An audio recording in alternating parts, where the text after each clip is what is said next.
Family and fellow soldiers, I'm the Professor, and this is the Moment of Truth. Now, originally I thought to let this wait until Friday's crime report, but this one simply wasn't going to keep 3 more days. I had to speak on this now. Right now, the white media is tying its forked tongue in knots, trying to whitewash the brutal murder of Jayland Walker in Akron, Ohio. It's obvious the police know that everything they claimed about that night of the murder is demonstrably a lie. As I told you before, their reports are full of qualifying language and weasel words where they imply what they felt and believed and what they seemed to see. But at no point are they able to flatly say what happened. But a lot of racists and losers are saying that it was a good shoot and why, if that nigger hadn't led police on a chase, he wouldn't have been shot 60 times. It wasn't about race at all. Anyone who is leading police on a high-speed chase and shooting at them would have been treated the exact same way. Well, let's look at some incidents that have taken place in the last 3 days. The first story puts the lie not only to the high-speed deflection, but also to the white supremacist talking point that black people only get killed by the police because they were resisting arrest. July 9th, 2022, Monroe County, Georgia. Daniel Young of Tallahassee, Florida, had been involved in a domestic assault incident that occurred on the interstate. Apparently, sheriff's deputies tried to intervene, and Young led the deputies on a high-speed chase out of Monroe County and into Butts County. So this is a cross-county criminal. He attempted to ram deputies several times during the chase. The police apparently didn't decide to shoot him up because of that. The police rammed the back of his bumper, and Young lost control of the vehicle and wrecked out. But the story doesn't end there. Even after crashing the car, Young fought against the deputies as they tried to pull him from the vehicle to arrest him. That's right, he was fighting with the deputies after he had a car wreck.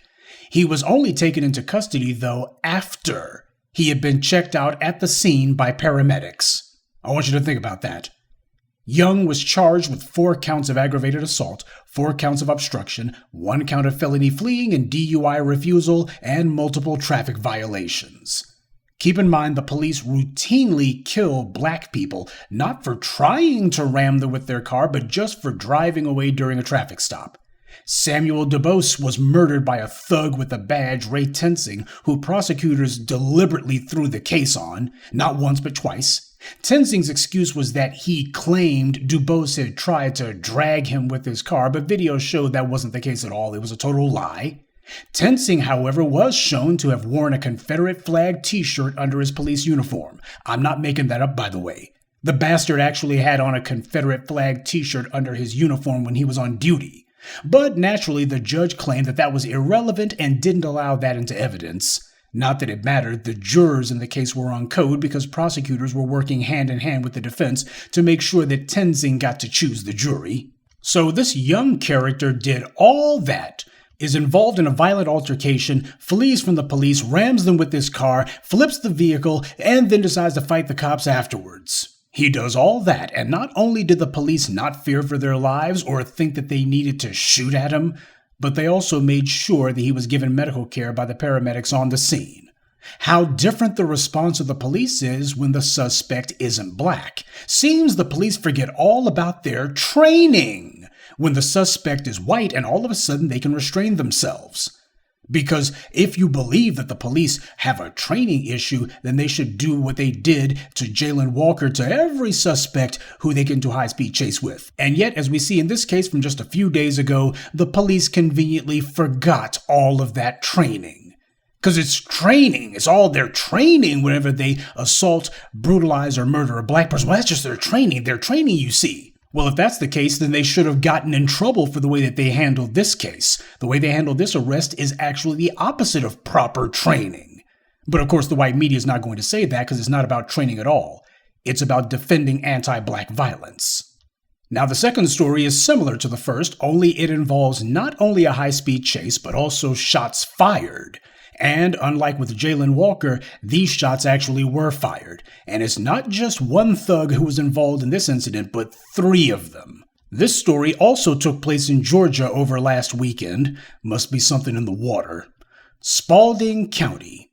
The day after Daniel Young had his little adventure with the police, 3 criminals in another county were going on their own mayhem spree.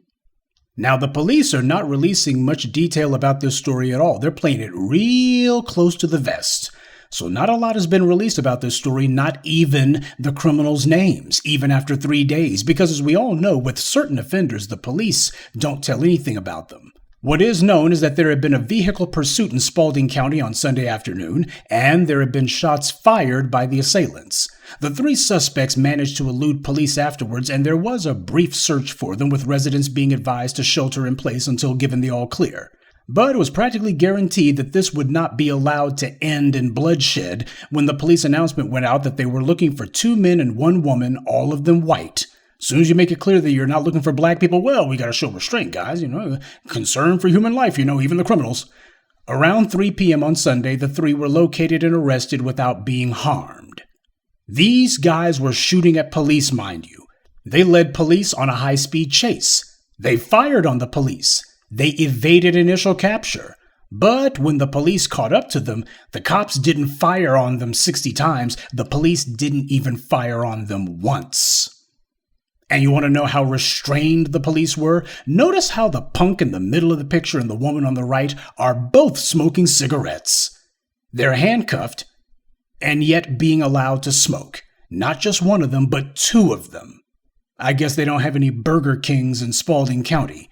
These guys fired on the police, and not only did the cops not harm them, they even gave them a cigarette break.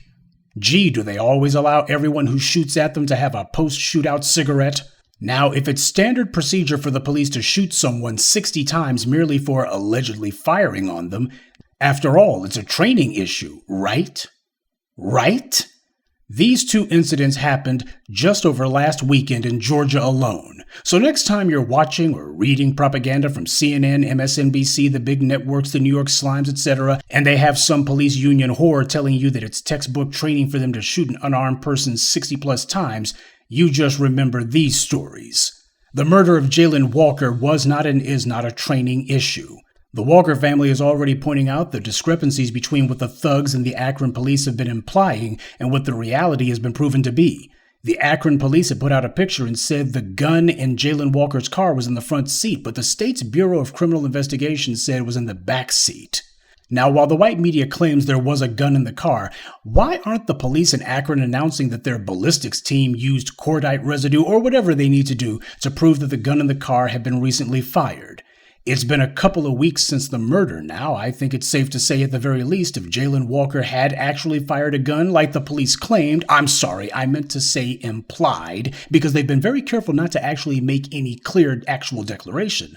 They should have been able to find a shell casing from the bullet fired, and the gun itself should easily have been proven as being fired recently. The Akron Thug Patrol's being real quiet right now for the same reason police departments always get quiet when they know they stepped in it big time.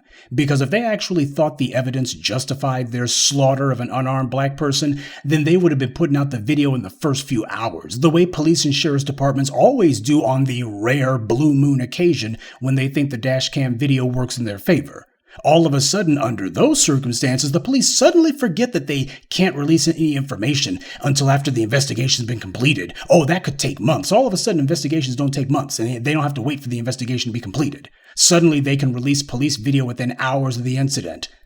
So the "we have to wait until the investigation is complete" line is a total lie. Don't let the Caucasian Nitwit Network headline fool you. This is not a question CNN's asking. Their hit piece is just a justification of shooting an unarmed black man 60 plus times. I'll spare you the particulars, but this is CNN, the same trash who, when they realized they couldn't dirty up Freddie Gray, instead decided to smear his mother. It's what you would expect from them. They have one police union whore after the next saying the law doesn't matter, the police can do whatever they want, and that's just the end of it. The white media is the propaganda arm of white supremacy, after all. Their job is to mind control the public through deceptive images and fraudulent narratives. They dictate to the public why murders, assaults, and violations of the law are okay when approved individuals do it. And the white media never, not even once, brings in experts or psychiatrists or sociologists or police reform experts to explain to the public why police need to understand that people are justifiably afraid for their safety around a gang of gun-toting white supremacist thugs. and why the public has every legal right to defend themselves, that there is no real thing such as resisting arrest. Oh, how difficult it is to prove resisting arrest in court. They never say that. No matter how clear-cut a case of police brutality you may have, the white media is not about to ever contradict the police or argue with them and say they weren't resisting arrest, they weren't assaulting an officer, they were merely using as much force as was necessary to ensure their safety. See, that's never the white media narrative, because the white media isn't in the business of reporting news, they're in the business of mind control. They're in the business of pushing a narrative. And the narrative has to be completely and thoroughly one-sided. Well, if the one is true for the police, then the other of a necessity must be true for the public. If the police are trained to shoot a person lying motionless on the ground 60 plus times even when they're already on the ground, then it should also be true that an untrained citizen cannot seriously legally be expected to cooperate or comply with individuals who routinely gun down unarmed people even when they're dead and on the ground. When you break the law every minute of every day, you can't complain when people don't see you as law enforcement. It is not a training issue. It's a white supremacist thug with a badge issue. And as we all know, a white supremacist cannot be retrained. They can only be punished. Good day, and be one. I'd like to take a moment to mention some of our contributors. King Edwards, Ray Fitzpatrick, N. Bonaparte, Delvian Burton, and Debbie Eccles. Salute to them and thank you to everyone for listening, liking, and sharing this message. Black empowerment only exists because of you.